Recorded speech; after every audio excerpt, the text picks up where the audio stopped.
അപ്പോൾ guys റിയൽമിയുടെ GT7 Pro launch ചെയ്തു. ഇതിൻ്റെ പ്രൈസ് പറയുകയാണെങ്കിൽ രണ്ട് വേരിയൻ്റ് ആയിട്ട് വരുന്നുണ്ട് കേട്ടോ. ഒന്ന് 12GB 256GB. ഇതിൻ്റെ നോർമലായിട്ടുള്ള പ്രൈസ് 59,999 ആണ്. ബട്ട് ഓഫർ ഉണ്ട്. ഓഫർ പ്രൈസിലാണെങ്കിൽ 56,999 വരുന്നുണ്ട്. സോ 3,000 രൂപയുടെ ഓഫർ വരുന്നുണ്ട്. എല്ലാത്ത രീതിയിൽ പറയുകയാണെങ്കിൽ 60,000 രൂപയുടെ ഫോൺ. പക്ഷേ ഹയർ വേരിയൻറ്റ് വരുന്നുണ്ട്. അതാണെങ്കിൽ 16GB റാമും 512GB സ്റ്റോറേജും വരുന്നുണ്ട്. അതിൻ്റെ പ്രൈസ് എന്ന് പറയുന്നത് 65,999 ആണ് നോർമലായിട്ടുള്ള പ്രൈസ്. ഓഫർ പ്രൈസിലേക്ക് വന്നു കഴിഞ്ഞാൽ 62,999 കിട്ടുന്നുണ്ട്. ബേസിക്കലി പറയുകയാണെങ്കിൽ 60,000 രൂപയുടെ ഒരു റിയൽമിയുടെ ഫോൺ, ആ റേഞ്ചിൽ ഈ ഒരു ഫോൺ ഉണ്ടോ? നമുക്ക് ഡീറ്റെയിൽ ആയിട്ട് നോക്കാം. ഫസ്റ്റ് ഓഫ് ഓൾ ഇതിൻ്റെ ഡിസൈൻ ഒരു നോർമലായിട്ട് ഡിസൈനാണ്. കാണാൻ അത്രയേ ഉള്ളൂ. ബാക്ക് ഗ്ലാസ് ആണ്, അതുപോലെ തന്നെ മെറ്റലിൻ്റെ ഫ്രെയിം യൂസ് ചെയ്തിട്ടുണ്ട്. അത്യാവശ്യം നല്ല ബിൽഡ് ക്വാളിറ്റി ഉണ്ട്.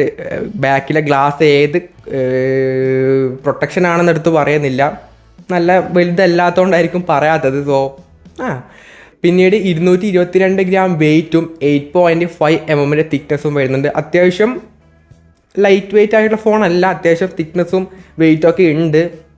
കാണാൻ തരക്കേടില്ല. പിന്നെ 2 കളർ വേരിയൻ്റായിട്ട് വരുന്നുണ്ട്. ഒരു ഗ്രേ ഓറഞ്ച് വരുന്നുണ്ട്. എടുക്കുന്നുണ്ടെങ്കിൽ ആ ഒരു ഓറഞ്ച് എടുക്കാട്ടെ, നല്ല കിടിലൻ കളറാണ്, നല്ല രസമുണ്ട് കാണാൻ വേണ്ടി തന്നെ.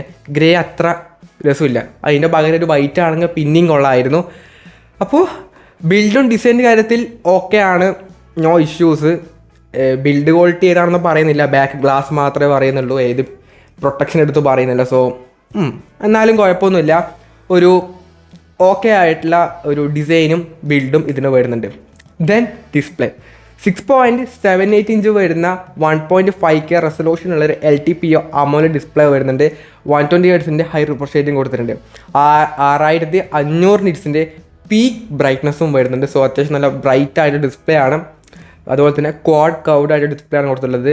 പ്രൊട്ടക്ഷൻ പറയുകയാണെങ്കിൽ Corning guerrilla glass 7i protection വരുന്നുണ്ട്. 7i മാത്രമേ വരുന്നുള്ളൂ, വിക്ടസ് ഒന്നും വരുന്നില്ല. അവിടെയും ഒരു ശോകം കൊടുത്തിട്ടുണ്ട്. 60,000 രൂപയുടെ ഫോണെന്ന് ഓർക്കണം, അപ്പോൾ അതും കൂടെ വരുന്നില്ല.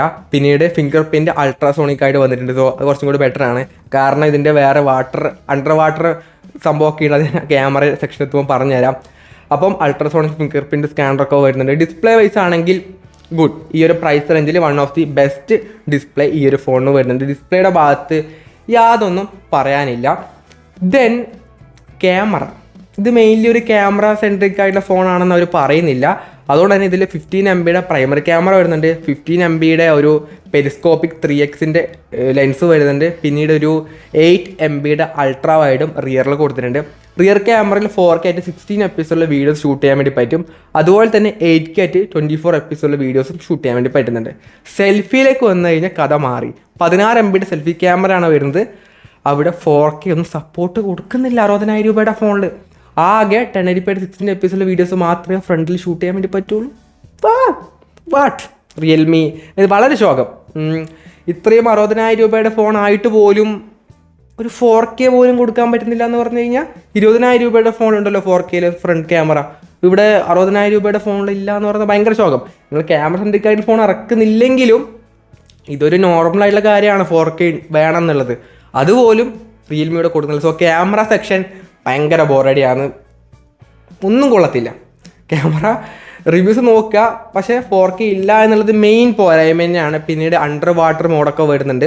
വെള്ളത്തിൻ്റെ അടിയിലൊക്കെ പോയി കഴിഞ്ഞാൽ അവിടെ നിന്നൊക്കെ ഫോട്ടോസൊക്കെ എടുക്കാൻ പറ്റുന്നൊരു മോഡ് വരുന്നുണ്ട്. അങ്ങനത്തെ സംഭവമാണ്, അല്ലാതെ വേറെ ആ ഒരു സംഭവം വരുന്നുണ്ട്. എത്രത്തോളം പ്രാക്ടിക്കലാണെന്നറിയില്ല. വരുന്ന ദിവസങ്ങളിൽ അതിൻ്റെ റിവ്യൂസൊക്കെ നോക്കിയിട്ടാണ് അതൊക്കെ മനസ്സിലാകാൻ വേണ്ടിയിട്ട്. അപ്പം ആ ഒരു സംഭവം വരുന്നുണ്ട്. ആദ്യമായിട്ടാണ് അങ്ങനത്തെ ഫീച്ചറൊക്കെ ഒരു ഫോണിൽ വരുന്നത്. വന്നിട്ട് അറിയാം ഇനിയിപ്പോൾ എങ്ങനെ ആയിരിക്കും എന്നുള്ളത്. പക്ഷേ ക്യാമറ സെക്ഷൻ ഭയങ്കര ബോറാണ്. ഒന്നും ഒരു റേറ്റിംഗ് കൊടുക്കാൻ വേണ്ടി പറ്റുന്നില്ല ക്യാമറ ഭാഗത്ത്. ദെൻ പെർഫോമൻസ്, ഏറ്റവും ഹൈലൈറ്റ് ആയിട്ടുള്ള കാര്യമാണ് ഇതിൻ്റെ പെർഫോമൻസ്. ഇതിൽ വരുന്നത് Qualcomm Snapdragon 8 Elite. So most powerful ആയിട്ടുള്ള ചിപ്സെറ്റ് ഈ ഒരു ഫോണിൽ കൊടുത്തിട്ടുണ്ട്.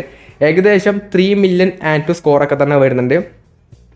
പെർഫോമൻസ് വേറെ ലെവൽ തന്നെയാണ്. റാം ടൈപ്പ് പറയുകയാണെങ്കിൽ LPDDR5X റാം USF 4.0 സ്റ്റോറേജും ഈ ഒരു ഫോണിൽ കൊടുത്തിട്ടുണ്ട്. സോ അതൊക്കെ തന്നെ ബെറ്റർ ആണ്. പിന്നെ ഔട്ട് ഓഫ് ദ ബോക്സ് ആയിട്ട് തന്നെ റിയൽമി UI 6.0 വരുന്നുണ്ട്. ബേസ്ഡ് ഓൺ ആൻഡ്രോയിഡ് 15 ആണ്. റിയൽമി UIയിൽ ഇപ്പം അത്യാവശ്യം AI ഫീച്ചേഴ്സൊക്കെ തന്നെ കൊടുത്തിട്ടുണ്ട്. അത്യാവശ്യം ബേസിക് ഒട്ടുമിക്ക ഫോണിലും വരുന്ന ആ ഒരു സെറ്റപ്പ് തന്നെയാണ്. പിന്നെ എല്ലാത്തിലും ഇങ്ങനെ എടുത്തെടുത്ത് പറയാനൊന്നുമില്ല, അങ്ങനെ പുതുതായിട്ടുള്ള ഫീച്ചേഴ്സ് ഒന്നുമില്ല. സ്കെച്ചും അതുപോലെ തന്നെ ഇറേസറും പിന്നെ മറ്റേ ബ്ലറൊക്കെ മാറ്റുന്ന സംഭവം ഉണ്ടാവില്ല, ക്ലാരിറ്റി കൂട്ടുന്ന അങ്ങനെയുള്ള ഒരു ബേസിക് ആയിട്ടുള്ള ഫീച്ചേഴ്സൊക്കെ തന്നെ എയുടെ ഭാഗത്തും കൊടുത്തിട്ടുണ്ട്. സോ കുഴപ്പമൊന്നും പറയാനില്ല ആ കാര്യത്തിൽ. പെർഫോമൻസ് വൈസ് ഹൈലി റിച്ച് ആയിട്ടുള്ള ഫോൺസാണ്. മെയിൻലി ഗെയിമേഴ്സ് ആണെന്നുണ്ടെങ്കിൽ ഒന്നും നോക്കണ്ട, നല്ല പെർഫോമൻസ് ഉള്ള ഫോണാണ്.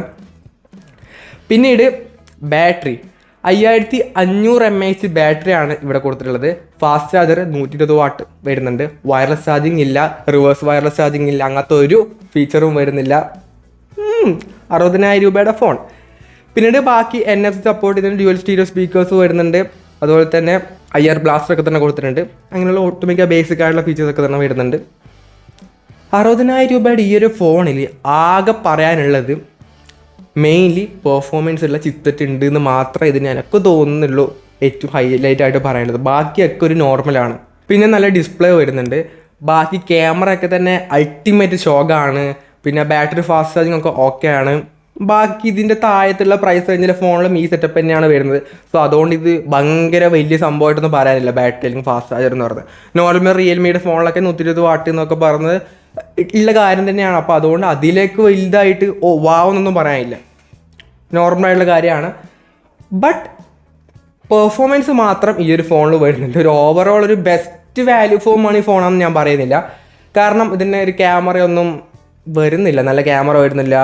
അതാണ് മെയിൻലി ക്യാമറയുടെ ഭാഗത്ത് ഭയങ്കര ഡൗൺ ഗ്രേഡ് വന്നുകൊണ്ട് തന്നെ ബാക്കിയുള്ളത് പറയാനും തോന്നുന്നില്ല. ഓവറോൾ വരെ പറയുകയാണെങ്കിൽ നല്ല ബിൽഡ് ക്വാളിറ്റി, നല്ല ഡിസൈൻ വരുന്നുണ്ട്, നല്ല ഡിസ്പ്ലേ വരുന്നുണ്ട്, നല്ല ബാറ്ററി ഫാസ്റ്റ് ചാർജിങ് വരുന്നുണ്ട്, പിന്നെന്ത് പെർഫോമൻസ് വരുന്നുണ്ട്. ബാക്കി ഒട്ടുമിക്ക ഫീച്ചേഴ്സൊക്കെ തന്നെ വരുന്നുണ്ട്. ഈ ഒരു 60,000 രൂപ എന്ന് പറഞ്ഞാൽ കുറച്ച് ഓവർ പ്രൈസ് അല്ലേ? അല്ല, റിയൽമിക്കൊക്കെ ഈ 60,000 രൂപയുടെ ഫോണിൽ ഇതിൻ്റെ ആവശ്യമുണ്ടോ അല്ലേ? എന്നാലും ഒരു ഓൾറൗണ്ടർ ആയിട്ടുള്ള ഫോൺ വേണ്ടേ? ഇതിൽ ക്യാമറ കുറച്ചും കൂടെ ബെറ്ററായി കൊടുക്കായിരുന്നു. എന്നാലും ക്യാമറ റിവ്യൂസൊക്കെ നോക്കിയിട്ട് മാത്രം വാങ്ങിച്ചാൽ മതി. അപ്പോൾ ഓഫർ സമയത്തൊക്കെ ആണെങ്കിൽ പിന്നെയും ഓഫർ പ്രൈസ് ആണെങ്കിൽ പിന്നെയും ഓക്കെ എന്ന് പറയാം. അല്ലാതെ 60,000 രൂപക്കൊന്നും ഈ ഒരു ഫോൺ അത്ര വേർത്തായിട്ടൊന്നും തോന്നുന്നില്ല. അപ്പം നിങ്ങളുടെ ഒപ്പീനിയൻ താഴെ കമൻറ്റ് ചെയ്യുക. അപ്പം ഈ ഒരു വീഡിയോ യൂസ്ഫുൾ ആണെങ്കിൽ ലൈക്ക് ചെയ്യുക, ഷെയർ ചെയ്യുക, സബ്സ്ക്രൈബ് ചെയ്യുക. So it's your fun Abhinav signing off. By.